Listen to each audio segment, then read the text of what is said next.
ሰላም ጤና ይስጥልን ውድ የቻናላችን ተከታታዮች የፕሮግራማችን ቤተሰቦች፣ ይህ አብዲ ራዋቲው ነው። ፕሮግራማችንን ላይክ በማድረግ እንዲጀምሩ። ላይክ ስታደርጉ የዚህን ፕሮግራም ተደራሽነት፣ ተደማጭነት በርካታ የእግር ኳስ ቤተሰቦች እንዲያደምጡት ያስችላልና ላይክ እያደረጋችሁ እንድታደምጡን፣ አዲስ የሆናችሁ ሰብስክራይብ በማድረግ ለዚህ ቻናል ቤተሰብ እንድትሆኑና የደወል ምልክቷን እንድትጫኑ በአክብሮት እየጋበዝን፣ እንዲሁም ይህንን ፕሮግራም ከሀገር ውጭ የምታደምጡ የቻናላችን ተከታታዮች የሁል ጊዜ ድጋፋችሁን በሱፐር ስቲከር፣ ሱፐር ቻት፣ ሱፐር ታንክስ ድጋፍ እንድታደርጉ የአክብሮት ግብዣችን ነው።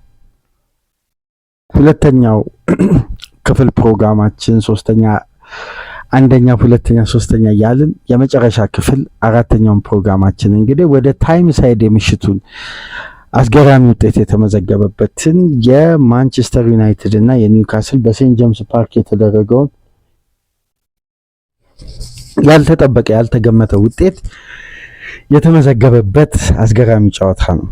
ማንቸስተር ዩናይትድ በአሰልጣኝ ማይክል ካሪክ 2 ዙር የአሰልጣኝነት ዘመን የተመዘገበ የመጀመሪያ ጨዋታ ሽንፈት። ይሄ ውጤት መመስገቡ ብዙ ትዕይንቶችን፣ ብዙ ድራማዎችን የተመለከትንበት የታይም ሳይዱን ፍልሚያ እስቲ በተወሰኑ ደቂቃዎች በሶስቱ ፕሮግራሞች ሰፊ ትንተና ሰዓት ስለወሰድን ይሄ አራተኛ ክፍል ፕሮግራምን ዋና የጨዋታዎች አጋጣሚ ላይ ትኩረት እናደርግና አጠር ባለ መልኩ ተመልክተን በቀጣይ ቀናት እንግዲህ ሰፋ ባሉ ዝርዝር ጉዳዮች የምንመለስ ይሆናል።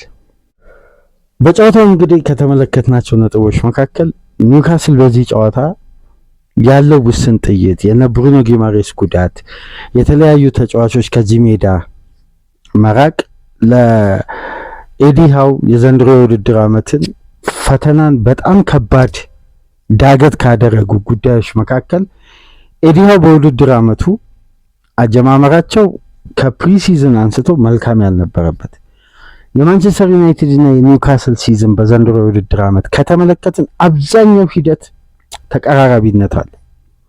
ለምሳሌ ማንቸስተር ዩናይትድ በትናንት ምሽቱ የተጠቀማቸው 3ቱ የፊት መስመር ተጫዋቾች በኒውካስል በጥብቅ የሚፈለጉ ተጫዋቾች ነበሩ። 3ቱ ሼሽኮም፣ ኩኛም፣ ብራያን ምቤሞ 3ቱንም ነው ማንቸስተር ዩናይትድ የነጠቃቸው። ፕሪሲዝናቸው በኢሳቅ ምክንያት የተበላሸ አለመረጋጋት ውስጥ ያሉ፣ በፕሪሚየር ሊጉ ካለፉት 7 ጨዋታዎች አንድ ብቻ ያሸነፉ፣ 5 የተሸነፉ፣ አንዳቸው ያወጡ፣ በሜዳቸው ተከታታይ ጨዋታ የተሸነፉ ኤዲ ሃው ስራቸው አደጋ ውስጥ ነው። ወደ ካሪክ የተሸጋገረው ደግሞ የማንቸስተር ዩናይትድ ቡድን ከሩበን አሞሪም ወደ ካሪክ ያደረገው ሽግግር ትልቁ ለውጥ ቪላ ማሳያ ነው። ማንቸስተር ዩናይትድ ማይክል ካሪክን ሲቀጥር 11 ነጥብ ልዩነት ነበረው ከቪላ። ዛሬ ማንቸስተር ዩናይትድ 3ኛ ደረጃ ላይ እንዲቀመጥ ያስቻለው የካሪክ ለውጥን ከ7-6 በማሸነፍ 8ኛው ጨዋታ ግን በሽንፈት ለመጀመሪያ ጊዜ በዩናይትድ የአሰልጣኝነት ዘመኑ ማይክል ካሪክ በ2 ዙር የመጀመሪያ ሽንፈቱን ቀመሰ። ከ10 ጨዋታ 9ኙን አልተሸነፈም ነበር። 10ኛውን ጨዋታ ሽንፈት አስተናገደ ማለት ነው። ጨዋታው ከረፍት በፊት የተደረጉ 3 ትዕይንቶች የዚህ ጨዋታ ወሳኝ ምዕራፍ ነበሩ። አንደኛ፣ አንቶኒ ጎርደን ላይ በተሰራ ጥፋት የተገኘችውን ፍጹም ቅጣት ምት ጎርደን አስቆጥሮ ኒውካስልን ቀዳሚ ከማድረጉ በፊት በሜዳ ውስጥ በተፈጠረ አጋጣሚ እንግዲህ ጃኮቭ ራምሴ በ2 ቢጫ ካርድ፣ ይሄ ብዙም ከፋውል ጋር ተያያዥ ያልሆነ ተጫዋች ባልተለመደ ካራክተርና ጨዋታው የሚያመጣው ግለት ፍላጎት ባስከተለው ከረፍት በፊት ራሱን መቆጣጠር ወይም ጨዋታው ላይ ከፍተኛ ቢጫ ካርዶች በዳኛው በኩል እየተመዘዙ ነበር። በዚህ መሰረት እንግዲህ በተመለከተው በጊዜ ቢጫ ካርድ ምክንያት በመጨረሻም እንግዲህ ከሜዳ በቀይ ካርድ ተወግዶ ኒውካስልን ቀደም ብሎ ነው ያጎደለው ጃኮቭ ራምሴ።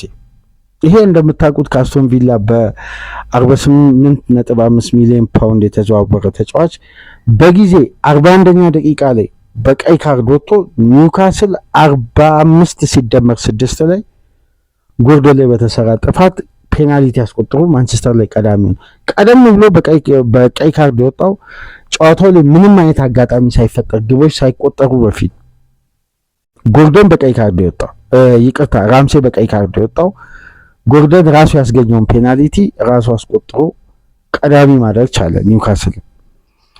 ከረፍት በፊት እንግዲህ በተጨመሩ በርካታ ደቂቃዎች 45 ሲደመር 9 ላይ ከብሩኖ ፈርናንዴዝ የተሻገረለትን ኳስ ካሰሜሮ አስቆጥሮ ዩናይትድ ከረፍት በፊት አቻ ማድረግ ቻለ። ስለዚህ ሰከንድ ሃፍ ኒውካስል በ10 ተጫዋች ኒውካስል ቀዳሚ ቢሆንም ሆም አድቫንቴጅ ላይ ያለው ካራክተር ባለፉት ጨዋታዎች መውረዱን ተከትሎ በኤቨርተን በብሬንፎርድ የሚሸነፍ ደካማ ቡድን መሆኑ ስለተስተዋለ ማንቸስተር ዩናይትድ ከሰሞኑ ባሳየው መነቃቃትና መነሳሳት ሰከንድ ሃፉ በማንቸስተር ዩናይትድ የበላይነት ይጠናቀቃል የሚል ከፍተኛ ግምት ነበር ለዩናይትድ ደጋፊዎች። ምክንያቱም የካሪክ ቡድን ኢንፎርም ሆኖ ነው የሚገኘው በዚህን ሰዓት የ2026 ምርጡ ቡድን በርካታ ነጥብ ያስመዘገበ ነው። በርካታ ድልን ያስመዘገበ ነው። 2026 ቦት ከገባ በኋላ በሚመዘገቡ ውጤቶች ከመዘንን አንደኛ ደረጃ ላይ የሚቀመጠው ማይክል ካሪክ ነው ማንቸስተር ዩናይትድ ነው። ስለዚህ ይሄ ጨዋታ አድቫንቴጆች ሁሉ ማንቸስተር ዩናይትድ እየፈለጉ ነው። ሰው ጎሎ ፔናልቲ ያ ቡድን አስቆጥሮ እንደገና ሪከቨር ማድረግ ከተቻለ ጨዋታው ሁሉ ሞመንት እየፈለገ የነበረው አደጋው ሁሉ ያን የካሪክ ዳይናሚክ የጨዋታ ስቴፕን ኢንጌም ማኔጅመንትን ይቀይራል የሚል ሰከንድ ሃፍ ላይ በርካታ ነጥቦችን አይተናል። ማንቸስተርም በተቻለው አቅም አስጨንቋል። ኒውካስል ሲጎድል ሜዳ ላይ ያለው ኢንቴንሲቲ ሁሌ ከፍ ይላል። ይሄን በነገራችን ላይ የምሽቱን ጨዋታ እንደ መጀመሪያ ጊዜ አድርጋችሁት አትውሰዱ። ለምሳሌ ኒውካስል ምን ያክል በጎዶሎ አስፈሪ ቡድን እንደሆነ የምታስታውሱበትን አንድ አጋጣሚ ልንገራችሁ።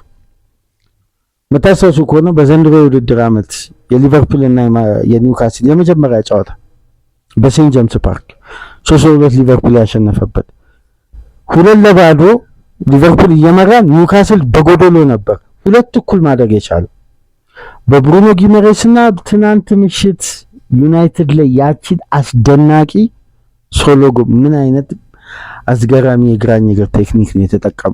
የቀኝ እግር ተጫዋች ነው፣ በግራኝ እግሩ ነው ያን አስገራሚ ግን ማስቆጠር የቻለው። ኡሱላን ቀይሮ ካስገቡ በኋላ ያን ጨዋታ ወደ 2-2 ቀይረው ሊቨርፑል ላይ ሶስተኛ የማግባት አማራጭ የነበረው ኒውካስል በወጣቱ የ16 ዓመት በወቅቱ በነበረ ተጫዋች ሪዮኖ ጎሞሃ ነው ሊቨርፑል መጨረሻ ደቂቃ ላይ አሸንፎ 3 ነጥብ ያገኘ። ኒውካስል የሜዳውን ግለት በተመሳሳይ ኢንቴንሲቲ መጠቀም የሚችል ሳይኮሎጂ አለው። ኤዲሃው ይህንን የጨዋታ ቀመር ያውቁታል። ሁሌ ደግሞ አሰልጣኙ ጎዶሎ ሲሆኑ በደንብ አስተውሉ፣ ኡሱላን ቀይረው ያስገባሉ። ምክንያቱም አይደክምም። ፋይናል ሰርድ አንደኛውን ተጫዋች የጎደለውን ተጫዋች ስፔስ እና ኒውሜሪካል አድቫንቴጅ ደብል እየሆነ ማምላት ይችላል እየተንቀሳቀሰ። ያ ነው የተጫዋቹ አቅም። ታስታውሳላችሁ ኡሱላ እኮ በ32 ሚሊዮን ፓውንድ ኢንትራ ፍራንክፈርት ለሜዲካል ሲጠበቅ ነው ዝውውሩ ፌል ያደረገው። ሂጎ ኤኪቲኬን ለመተካት ኢንትራ ፍራንክፈርት ከኒውካስል ጋር አግሪመንት ፈጽሞ ነበር። ታስታውሳላችሁ ባለፈው ሳምር ይሄን ወጣት ተጫዋች የኒውካስል የአካዳሚ ውጤትን ኡሱላ በፕሪሚየር ሊጉ ታሪክ የመጀመሪያና ብቸኛ ተጫዋች ነው በመጨረሻ የጨዋታ ደቂቃ ከቤንች ላይ ተነስቶ የማሸነፊያ ግብ ማንቸስተር ዩናይትድ ላይ በማስቆጠር ባቡ ጨዋታ ለዩናይትድ የመጀመሪያ ተጫዋች ነው ኡሱላ በምሽቱ ጨዋታ። እንደ አይነት ሪከርድ የተመዘገበበት ምሽት ነው። ያን የመሰለ አስደናቂ የግራኝ እግር ግብ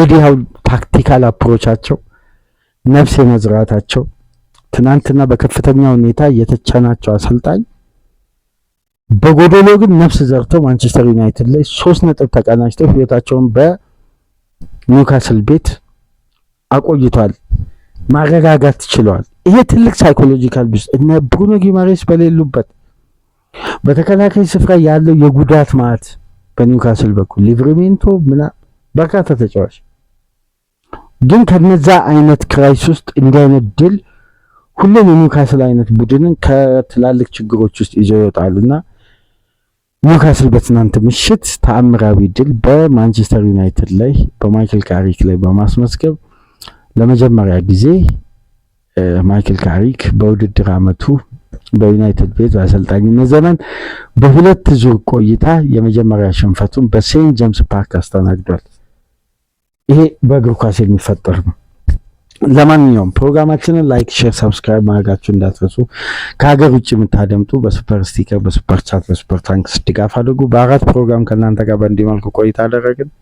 ሰላም ቆዩ።